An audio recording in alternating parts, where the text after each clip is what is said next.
এদিকে ভোলায় মেঘনা ও তেঁতুলিয়া নদীতে জেলেদের জালে আগের চেয়ে বেশি ধরা পড়েছে ইলিশ সহ অন্যান্য প্রজাতির মাছ। বাজারে সরবরাহ বাড়ায় কিছুটা কমেছে মাছের দাম।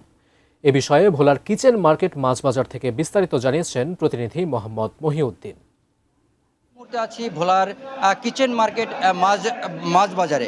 আপনাকে জানিয়ে রাখি, নদী বেষ্টিত দ্বীপ জেলা ভোলায় গত এক মাস ধরে টানা বৃষ্টির কারণে ফলে মেঘনা ও তেঁতুলিয়া নদীতে পানি বেড়েছে। আর এই পানি বাড়ার সাথে সাথে মাছের উৎপাদনও বেড়েছে। জেলেদের জালে এখন আগের চেয়ে বেশি ধরা পড়ছে রূপালী, ইলিশ সহ অন্যান্য প্রজাতির নদীর মাছ।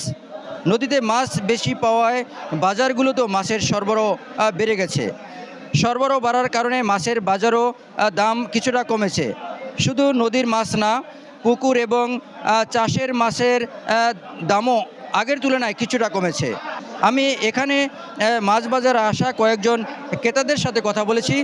তারা যেমনটি জানিয়েছেন, গত সপ্তাহের তুলনায় এই সপ্তাহে তারা তুলনামূলকভাবে কম দামে মাছ কিনতে পেরেছেন। তবে তাদের দাবি, এখন নদীতে যেভাবে জেলেদের জালে মাছ পড়তে শুরু করেছে, এভাবে সামনের দিকে মাছগুলো পড়া অব্যাহত থাকলে মাছের বাজারে মাছের সরবরাহ বৃদ্ধি পাবে এবং মাছের দাম তাদের ক্রয় ক্ষমতার মধ্যে চলে আসবে।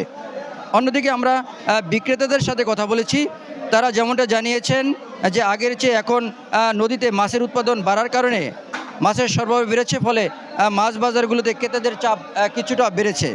তবে গত সপ্তাহ থেকে এই সপ্তাহে বেচা বিক্রি ভালো হচ্ছে, এমনটাও কিন্তু জানিয়েছেন এই বিক্রেতারা। তো সব মিলিয়ে এই ছিল আমার কাছে ভোলার কিচেন মার্কেটের মাছ বাজার থেকে সর্বশেষ তথ্য।